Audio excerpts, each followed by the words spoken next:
So this video is going to cover how to view your data and what some of the specific metrics mean off to the right hand side in a couple different areas.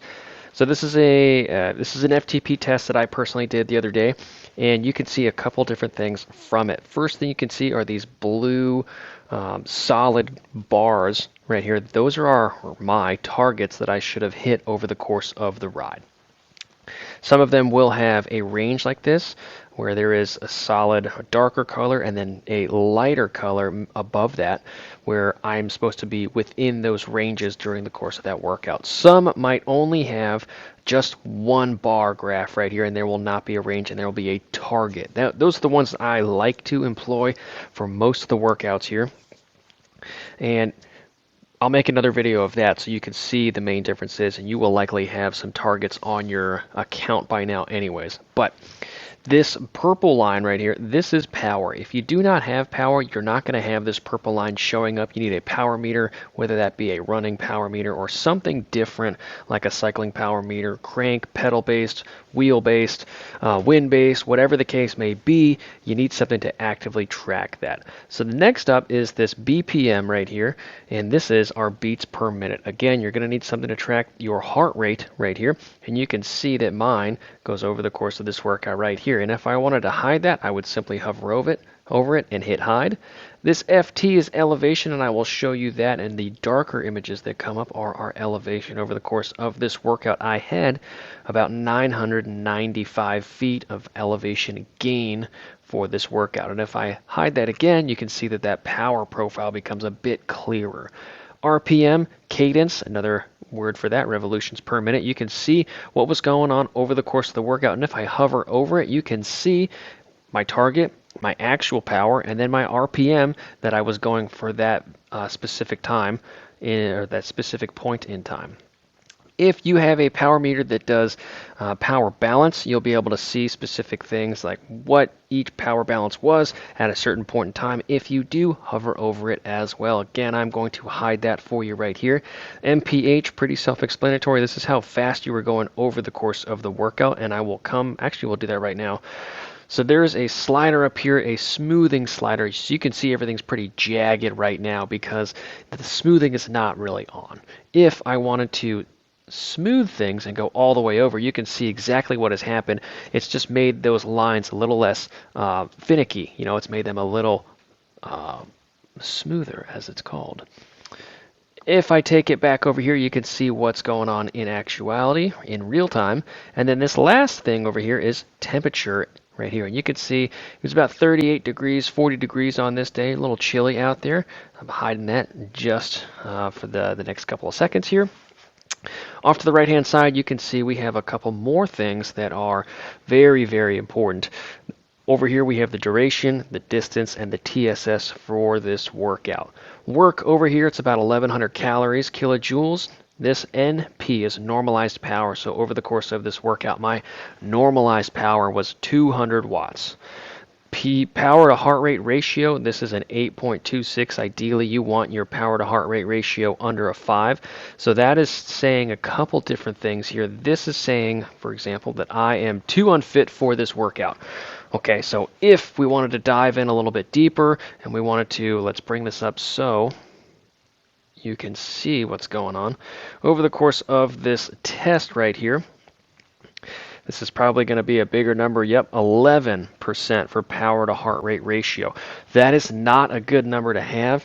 A big indication that I need more training at the aerobic level before I can start throwing intensity to have effective training. Now, this area is highlighted, so if I do click this area again or any area over here, it will take that away. And I'm just going to hide my BPMs over here so we don't get distracted. Grade, that is blank right now, but if we do highlight a certain area, that does pop up with the grade and the elevation that we talked about earlier right here. So over the course of this, I have a 0.1% elevation grade. So if you wanted to see what you were actually climbing, you can also see that there. Now, clicking again, it's going to take it away. VAM, vertical ascent meters. Over the course of this ride, I had 170 meters per hour here. How much elevation I did in an hour covered in meters. Again, if you highlight it, it's going to change that number over here. This IF is intensity factor here. This is 0.83, just an average over the course of the whole ride. Imagine that as 83% out of 100. If it was a 1.00, that would mean I did 100% of what is theoretically modeled for me. If you see a number that is higher than 1.00, that means you need to adjust your thresholds, and we will again talk about that later on. Variability index, this ride was a 1.16. Ideally, you would want that closer to a 1.05 or below if possible, and it is possible. You just need to practice what's going on out there, and that is another topic for another time. Efficiency factor on this ride was 1.31 for myself. This is a very individual number. This is how efficient you are over the course of your ride. Think heart rate, pace, power, all that good stuff, and over time, that is something that you need to individually track. There's no trackers on Training Peaks for this yet. There will be some out there soon. I know they are working on it. But over time, that number theoretically should be going up and up and up through the course of your training, because in reality, you are becoming more efficient. Elevation gain, pretty self-explanatory. Same with elevation loss over the course of this ride. And watts per kilo, this was a 2.45 ride. Now, if I do take a certain section, and I'll just take the FTP test that everyone loves to see, you can see that all of these numbers changed right here. So watt per kilo, I was going 3.6, let's call it, for the 20 minutes that I did over here. Now, something that we haven't talked about is down below here, there are this is an expansion off of all of these metrics that we talked about originally through here. Power, heart rate, cadence, speed, pace, temperature, and elevation are all here. You can see the minimum, the average, and the maximum that we had over the course of this highlighted section. If I did click and take it away, you could see here that it does change the numbers when I do that, because now it is for over the course of the entire workout. This little bar right here, this is, button. If you click this, which is already selected, you can see the laps that are out here. And again, highly encourage you to select the lap button on your data tracker when you're going out there, because it makes things a lot easier. And if you look at all these numbers up there, those changed the second I did that. I can click that back down here. Well, I guess I can't. I can click somewhere in the workout, and it will again change all of these numbers back because nothing is highlighted. If I wanted to select this one and this one, things would also change in here as well. Okay.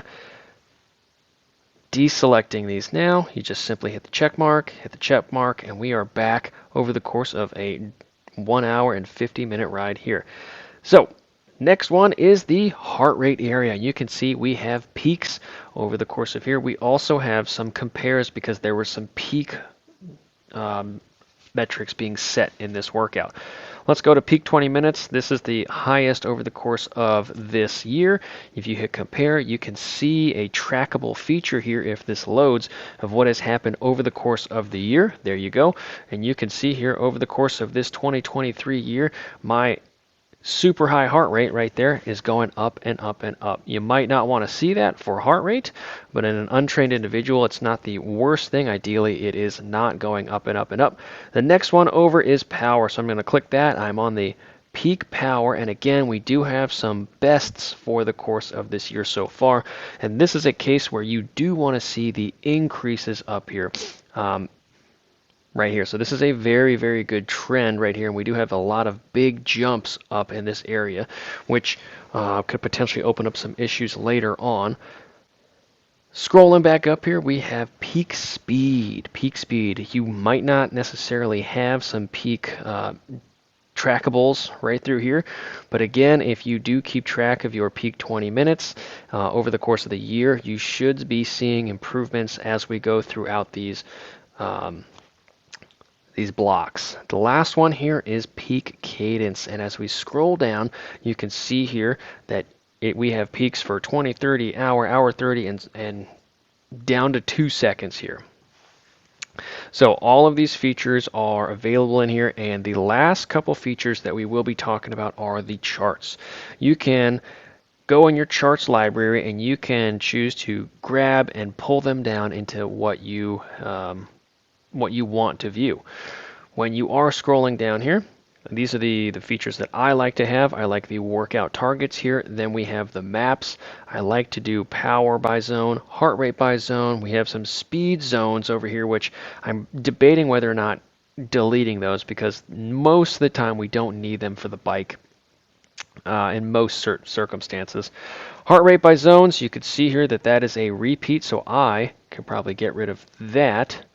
Um, Peak power, this is an overlay. This is a comparison for 2, 1, or 12, 122 to 228, 23, and that is compared to the actual day. So we can see here that right here, I definitely hit some peak target powers, and that is a good thing for a test if we are testing. We also have peak power. You can see that on a graph view right here. And we have peak heart rate values, cadence values, also laps and splits. This is a good idea if you want to adjust things or just view them differently than the traditional way that we had talked about above. Laps and splits. This is one that I really, really like. If you are following those the lap protocols and hitting the lap button for each individual interval, this makes my life and your life for viewing it very, very easy. You could see here that we have, because we have a lot of things here, we have duration, we have moving duration, the miles, we have the heart rate, we have max heart rate, speed, average power, max power, cadence, and the list goes on and on and on. And we also have a power distribution chart down here. And again, you can choose to have these or not. These are just what I have. Last big thing that we do have is a description and also the post-activity comments. Okay, make sure that you are entering your post-activity comments in the area right through here.